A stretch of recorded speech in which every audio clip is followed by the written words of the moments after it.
Olá, caros alunos, caras alunas. Sejam todos bem-vindos a mais uma edição do programa Aprender e Estudar em Casa. Meu nome é João Paulo Oliveira, professor de língua portuguesa do 12º ano da área da humanística.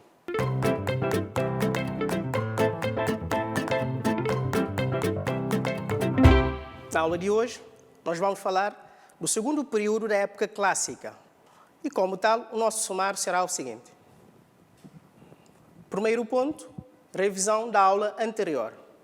No segundo ponto, introdução ao estudo do período barroco. Terceiro ponto, leitura de sermão da 60ª de Padre Antônio Vieira.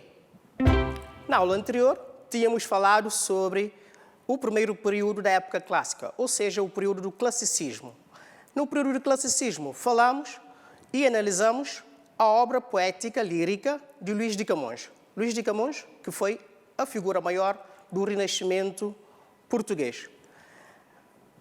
Depois analisamos o soneto Alma minha gentil que te partiste, um soneto que Camões escreveu, compôs, inspirado num soneto também num grande poeta renascentista italiano chamado Petrarca.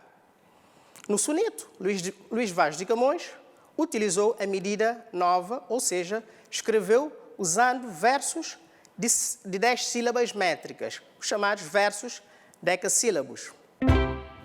E, para além do soneto também, usando a medida nova, Luís de Camões produziu e compôs outros textos líricos, nomeadamente canções, odes, elegias, todos textos que tornariam Luís de Camões o maior poeta lírico de língua portuguesa. Para a aula de hoje, nós vamos inserir o nosso estudo no segundo período da época clássica, o chamado período barroco. Ou seja, podemos dividir a época clássica em 3 períodos literários. No primeiro período, chamado classicismo, o segundo período, o período barroco, e o terceiro período, chamado neoclassicismo. Hoje vamos falar do segundo período, do período barroco. Mas, antes de começarmos a falar desse período literário, vamos ver qual é a situação histórica de Portugal nessa época. Contexto histórico. Portugal, nas últimas décadas do século XVI, já vivia a decadência do Império, que foi construído com a empresa das navegações. O país vivenciava uma crise financeira que acabou se agravando com uma outra crise, esta de ordem política. D. Sebastião, rei de Portugal, embora presenciasse a iminência do declínio do Império, alimentava a esperança de ver a nação se reerguer e voltar às épocas de glória. Poder-se-ia dizer inspirado pelos incentivos recebidos de Camões em Os Lusíadas. Embalado por esse sonho, o rei faz guerra contra Alcácer Quibir, no norte da África.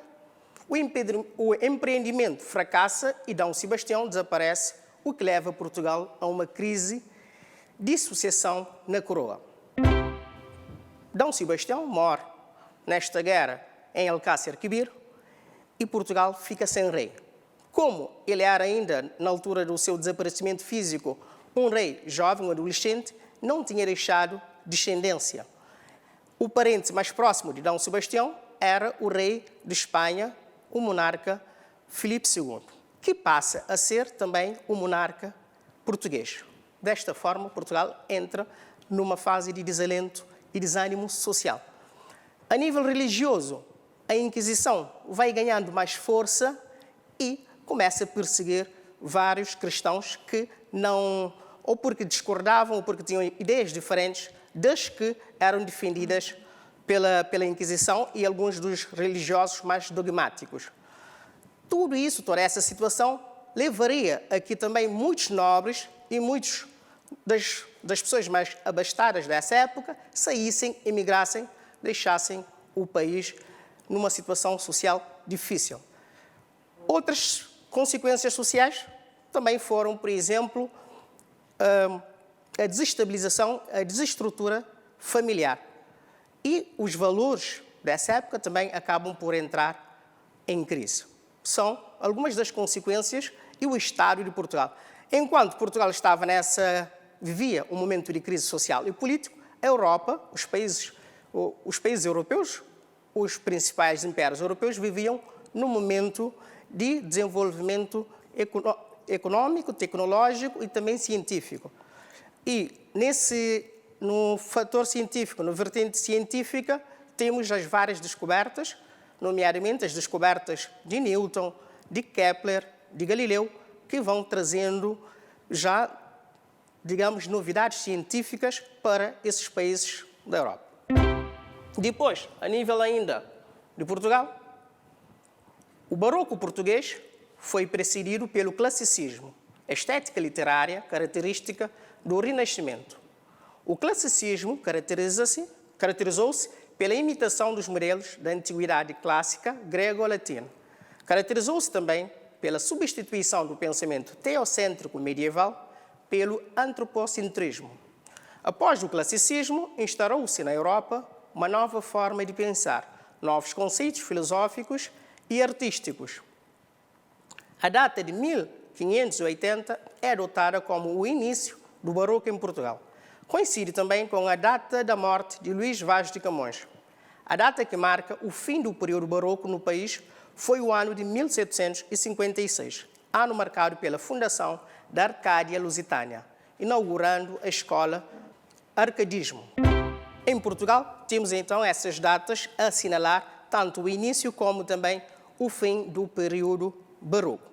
Para entendermos melhor esse período e passarmos a conhecê-lo melhor, vamos ver algumas das características principais que marcam esse período literário, o segundo período literário da chamada época clássica da literatura portuguesa.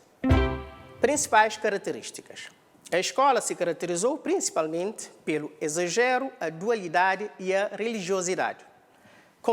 Consistiu também em uma reação contra a rigidez do classicismo. Os gêneros cultivados no período barroco em Portugal foram principalmente a prosa doutrinária, a epistolografia, a historiografia, a poesia e, um tanto timidamente, o teatro. Ao contrário do caráter doutrinário, didático e moralizante da prosa barroca, a poesia apresentou um caráter lúdico de entretenimento. Entre esses gêneros, os gêneros que mais floresceu durante o barroco português foi, de facto, a prosa. A poesia desenvolveu, mas não teve o mesmo vigor que a prosa teve nessa época.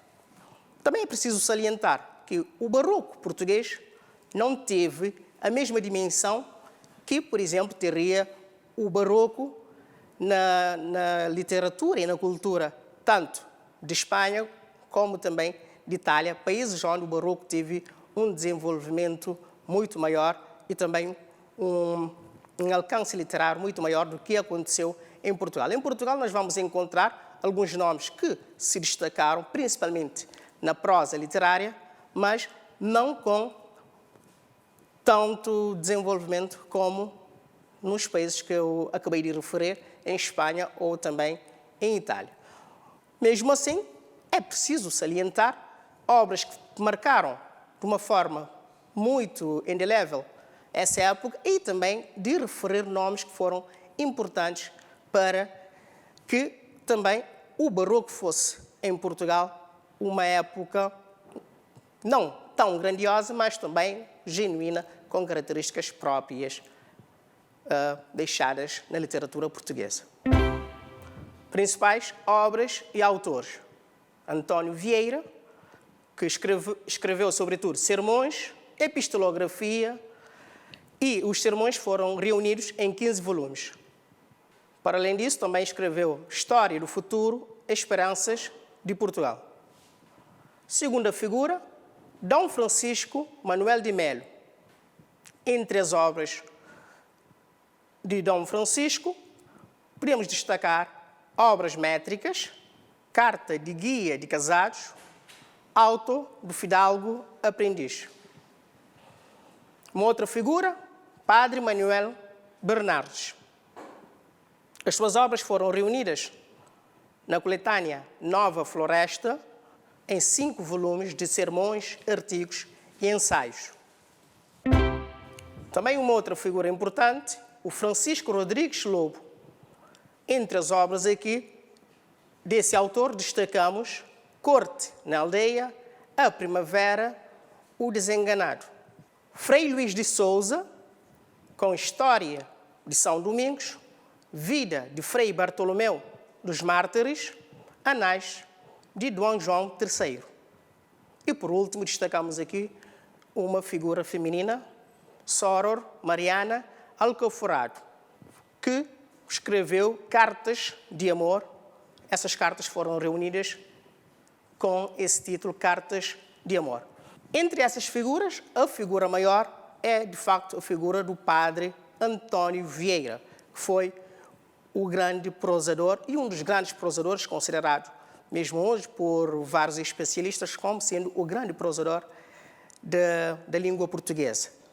E as obras mais famosas do padre Antônio Vieira foram os seus sermões, que depois foram reunidas e publicadas em vários volumes, tornando assim num dos principais autores prosadores em língua portuguesa. Também é preciso destacarmos aqui a figura feminina de Soror, porque é uma mulher que se destaca no meio de escritores masculinos. As cartas que ela escreveu foram cartas escritas originalmente em francês, que depois foram traduzidas para o português. Escreveu essas cartas não com a intenção de publicá-las, mas as cartas foram reunidas em francês e publicadas originalmente em francês, como eu aqui referi. A figura maior é o padre Antônio Vieira, e é isso que nós vamos agora de seguida fazer, conhecer um pouco mais dessa personagem e falar um pouco mais aprofundada da sua grande obra que nos deixou e que ainda hoje é lida e muito apreciada e comentada, tanto nas universidades como também no ensino secundário. A biografia do padre Antônio Vieira nasceu em 1608 e morreu em 1697, ou seja, praticamente viveu todo o século XVII. Vamos destacar aqui algumas datas importantes. Em 1614, com 6 anos de idade, Antônio Vieira vai com a família para o Brasil. Aí, em 1623, no Colégio dos Jesuítas em Salvador, tirou o grau de mestre em artes e entrou na Companhia de Jesus. Em 1634, foi ordenado e lecionou teologia no colégio em que se formou. Em 1641, embarcou para Portugal, onde veio a ser o pregador régio, conselheiro e embaixador de Dom João IV. Ele foi embaixador junto à França e à Holanda, e também em Roma. Em 1649, sofreu pressão do Santo Ofício.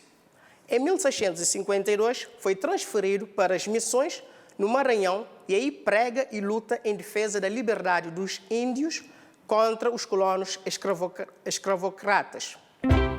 Em 1669, parte para Roma, onde retoma a carreira de orador no Vaticano e nos sarraus literários da Rainha Cristina da Suécia, de quem foi confessor. De volta a Portugal em 1675, iniciou, pouco depois, em 1679, a edição dos seus sermões completos. Faleceu com 89 anos no colégio em que estudara e começara sua extraordinária vida de intelectual, de pregador e de cidadão do mundo.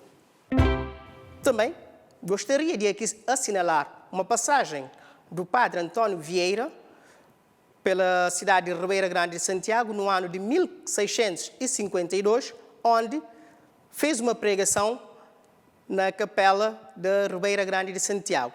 E também gostaria só de partilhar convosco um pequeno trecho de uma das cartas que o padre Antônio Vieira escreveu sobre a educação ou a instrução dos religiosos dessa altura na cidade de Ribeira Grande de Santiago.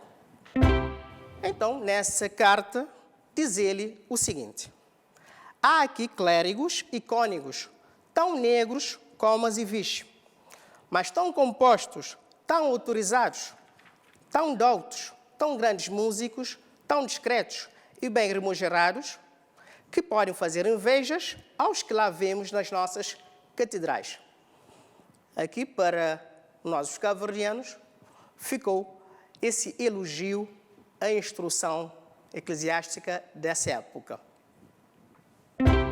E vamos passar para o ponto seguinte da nossa aula, lendo um trecho de um dos sermões que se intitula Sermão da 60ª, que ele fez pregando na igreja, na Capela Real, em Lisboa, no ano de 1655. Sermão da 60ª de Padre Antônio Vieira. O trigo que semeou o pregador evangélico, diz Cristo, que é a palavra de Deus.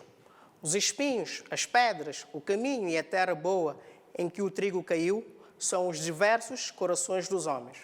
Os espinhos são os corações embaraçados, com cuidados, com riquezas, com delícias. E nestes afoga-se a palavra de Deus.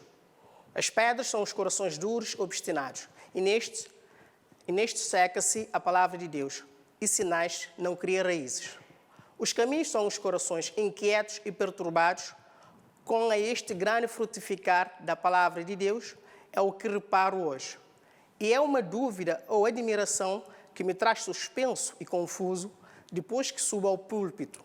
Se a palavra de Deus é tão eficaz e tão poderosa, como vemos tão pouco fruto da palavra de Deus, que Cristo diz que a palavra de Deus frutifica 100 por 1, eu já me contentara com que frutificasse 1%. Se com cada 100 sermões se convertera e emendar um homem, já o mundo fora santo. Este argumento de fé, fundado na autoridade de Cristo, se aperta ainda mais na experiência, comparando os tempos passados com os presentes. Lede as histórias eclesiásticas e achá-las todas cheias de admiráveis efeitos da pregação da palavra de Deus. Tantos pecadores convertidos, tanta mudança de vida, tanta reformação de costumes, os grandes desprezando as riquezas e vaidades do mundo, os reis renunciando os cetros e as coroas, as mocidades e as gentilezas metendo-se pelos desertos e pelas covas. E hoje, nada disso. Nunca na Igreja de Deus houve tantas pregações, nem tantos pregadores como hoje. Pois, se tanto se semeia a palavra de Deus, come tão pouco fruto. Não há um homem que em um sermão entre em si e se resolva, não há um moço que se arrependa, não há um velho que se desengane. Que é isto? Assim como Deus não é hoje menos omnipotente, assim a sua palavra não é hoje menos poderosa do que dantes era. Este trecho foi retirado da segunda parte do sermão, intitulado Sermão da 60ª. O sermão em si é uma crítica à pregação que era feita de forma, na opinião do padre Antônio Vieira, de forma muito confusa por alguns pregadores da Igreja Católica. E assim é, então, este texto que será depois analisado posteriormente na próxima aula, onde teremos tempo e espaço para fazer tanto análise da forma como também analisando o conteúdo do texto, que aqui apenas lemos um trecho.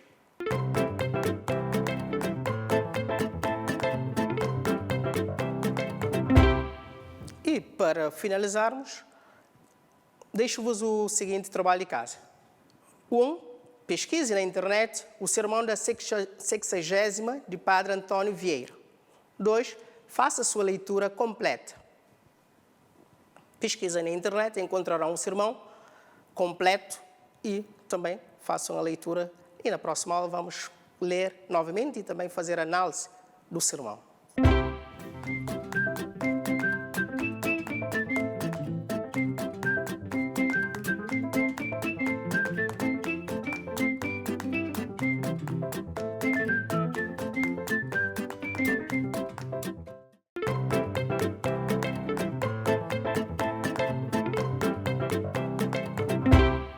E assim foi a nossa aula sobre o segundo período da época clássica, o período barroco, dentro da literatura portuguesa.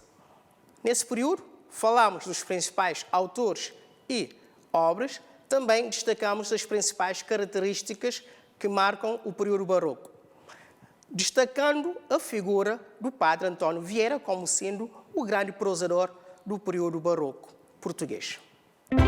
E desta forma, terminamos mais uma edição do programa Aprender e Estudar em Casa. Espero que tenham gostado. Muito obrigado pela atenção. Até a próxima aula.